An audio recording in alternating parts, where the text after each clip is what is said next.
잘 안 들려요. 힘내서 더 크게 해주시기 바랍니다.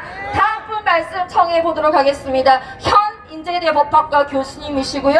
우리 공화당의 최고위원이십니다. 한상수 교수님 말씀 청해 보도록 하겠습니다. 큰 박수 보내주십시오. 동지 여러분 반갑습니다. 너무 오랜만이죠? 정말 집회하니까 신이 나고 힘이 좋습니다. 여러분들 그동안 에너지 비축 많이 하셨죠? 오늘 마음껏 외쳐보시고 우리 대표님께서 무죄 판결을 받을 수 있도록 그렇게 힘차게 외쳐보십시다. 제가 말씀드리고 싶은 건 전공이다 보니까 이 재판의 구체적인 내용에 대해서 잠깐 말씀드리겠습니다. 사실은 이 재판이 진행되고 있는 이 사건이 일어난 게 언제냐면 2018년 1월 22일입니다. 그날은 월요일입니다. 월요일이고, 그리고 저는 서울에 우리 중앙당에 회의가 있어서 참석했고, 그래서 기자회견장으로 나갔습니다. 그래서 저도 그 현장에 있었습니다. 그 현장에. 그리고 거기서 인공기 그리고 김정은 초상화 이런 것을 불태우는 퍼포먼스가 진행된 게 맞습니다. 다 확인하셨겠지만 맞습니다, 그게. 자, 그런데 그럼 왜 그 당시 대한애국당이죠? 대한애국당에서 왜 그와 같은 기자회견을 하고 퍼포먼스를 진행할 수밖에 없었던가? 그 배경을 잠깐 말씀드리겠습니다. 여러분들 오늘 댁에 가셔가지고 검색을 해보십시오. 북한 김정은 일당들이 미사일 실험과 핵실험을 가장 많이 한 해가 2017년입니다. 2017년에 그때 미사일 실험을 어느 수준까지 발전시켰냐면 대륙간 탄도탄 ICBM이라고 하죠. 대륙간 탄도탄을 시험 발사를 했습니다. 그게 화성 25호까지 나왔습니다. 그건 미국 본토를 공격할 수 있는 미사일입니다. 그만큼 미사일 기술이 발전했던 그 시점이 2017년입니다. 그리고 북한은 또 2017년에 수소폭탄 실험을 했습니다. 원자폭탄도 아니고 수소폭탄 실험을 했던 겁니다. 바로 그래서 북한의 핵실험과 미사일 발사로 인해 가지고 한반도, 동북아 또는 전 세계의 안보가 심각한 위협에 처하게 된 겁니다. 그래서 당시 우리 대한애국당에서는 이 북한의 핵 미사일 개발, 실험 이와 같은 것을 대한민국뿐만 아니라 전 세계 안보에 대한 위협이라고 판단하고 이것을 규탄하는 기자회견을 하기로 했던 겁니다. 그런데 이 미사일과 핵실험이 있고 난 뒤에 유엔을 중심으로 해서 국제사회에서는 북한에 대한 제재가 본격적으로 전개가 됐습니다. 그런데 이 국제사회의 제재 흐름과는 전혀 엉뚱하게 문재인 좌파 독재 정권은 김정은 집단에게 면죄부를 주기 위해서 북한을 평창 올림픽에 초청을 했던 겁니다.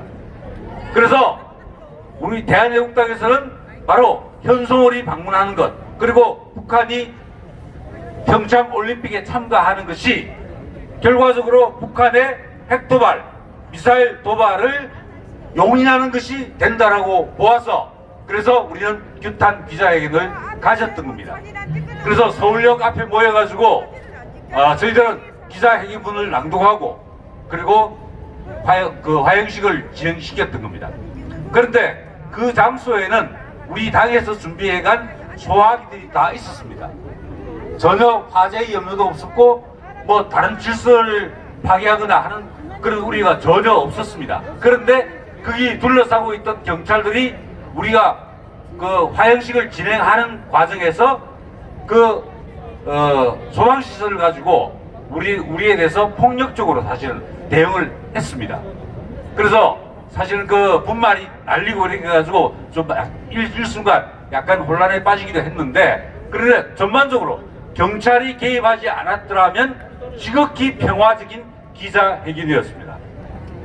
그런데 그것을 이유로 좌파 단체들이 우리 조원진 대표님을 고발했고, 그리고 경찰, 검찰 수사를 거쳐서 오늘 드디어 1심 첫 공판이 열리게 된 겁니다.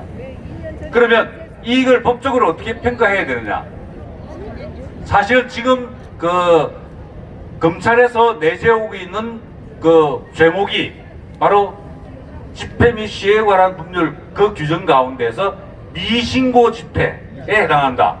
즉 집회를 하기 위해서는 사전에 신고를 해야 되는데 신고를 하지 않고 집회를 했다. 그래서 미신고 집회로 처벌하겠다는 겁니다. 그런데 이 부분에 대해서 법리 검토들이 많이 이루어졌는데, 첫째, 정당의 기자회견은 집회 신고가 필요하지 않습니다. 집회 신고가 필요하지 않습니다. 그것은 분명히 우리 대한애국당, 그 당시 대한애국당에서 기자회견을 할 때는 미리 기자들에게, 내 외신 기자들에게 기자회견 사실을 다 알렸습니다. 그리고 기자회견문도 보냈습니다. 그러니까 명백하게 기자회견인 거죠. 그리고 기자회견은 뭐냐면 현장성이 중요한 의미를 가질 때가 있습니다.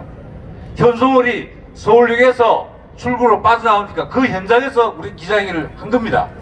현장성에 맞춰서 우리가 기자회견을 한 거죠. 그래서 이건 명백하게 기자회견입니다. 따라서 집회 신고가 필요 없습니다. 자, 그리고 또 하나 문제가 되는 게, 그러면 집회 신고라고 우기는 부분이 있습니다. 뭐냐면 사실은 저도 기억이 나는데 구호를 외쳤다고 하는 겁니다. 대표님께서 그때 기자회견문을 낭독하셨는데 그 끝머리에 우리가 사실은 구호를 외친 건 맞습니다. 그런데 중요한 것은 실제로 다른 정당에서 하는 집회, 다른 정당에서 하는 기자회견에도 구호를 외친 장면이 무수히 많이 나옵니다. 무수히 많이 나옵니다. 그러니까 당연히 우리는 어떻게 되겠습니까? 다른 정당도 다 구호 외쳤는데 왜 그 당은 처벌 안 하고 왜 우리만 처벌하냐? 당연히 우리 변호할 때 우리의 그 방어 논리로 내세울 수 있겠죠. 그래서 그 부분 우리가 당연히 무죄의 근거로 제시할 수 있습니다. 그리고 또 하나가 이제 있는데, 사실은 설령 미신고 집회라고 가령해서 기자회견이 가정입니다. 기자회견이 아니고 집회라고 가정을 한다 하더라도 미신고 집회라고 해서 무조건 처벌하는 게 아닙니다. 미신고 집회를 처벌하는 규정이 있지만 그 상황의 긴급성이나 이런 정당한 사유가 있을 때는 신고하지 않은 상태에서 집회를 하더라도 처벌할 수 없다는 판결들이 여러 개 있습니다. 다시 말씀드리면 우리가 설령 그것이 기자회견이 아니고 집회를 했다고 하더라도 그때 현송월이 오는 것은 굉장히 긴급한 상황이겠습니다. 그리고 그 당시에는 주말 일요일에는 집회 신고가 되지 않습니다. 그렇기 때문에 우리는 긴급하게 집회를 할 수밖에 없는 거죠. 그러니까 실제로 집회를 신고를 할 수 있는 시간적 여유가 없는 긴급한 집회였기 때문에 사실 미신고 집회가 된 것이지, 그것 때문에 당연히 처벌받아야 되는 건 아닙니다. 그래서 실제로 미신고 집회로 인정을 하면서도 처벌할 수 없다라는 판결들이 많이 있다는 걸 말씀드립니다. 자, 이런 것들을 종합해보면 그날 1월 22일 서울역 앞에서 있었던 그 대한애국당의 기자회견은 기자회견입니다. 그 정당의 통상적인 활동입니다. 그건 정당법 제37조 2항 그리고 헌법 제8조 1항에 의해서 보호되는 정당의 통상적인 활동인 기자회견이었습니다. 그리고 그것은 북한의 핵 미사일 개발을 규탄하기 위한 그런 기자회견이었고 바로 그 규탄의 의지를 담아서 퍼포먼스를 한 겁니다. 다시 말하자면 화행식 자체가 바로 우리의 강력한 규탄 의지를 표현한 것이다 이렇게 볼 수 있습니다. 그래서 검찰이 이 사건을 당연히 불기소 처분을 해야 됨에도 불구하고 기소를 했습니다. 이제 재판부에게 공이 넘어갔습니다.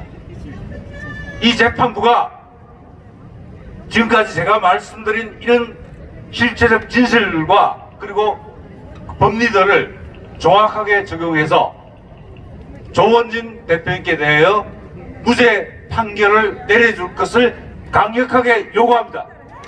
감사합니다. 네, 한상수 교수님 말씀 감사합니다. 그리고 방금 우리 공화당의 조원진 대표님 오셨습니다. 짧게 인사 말씀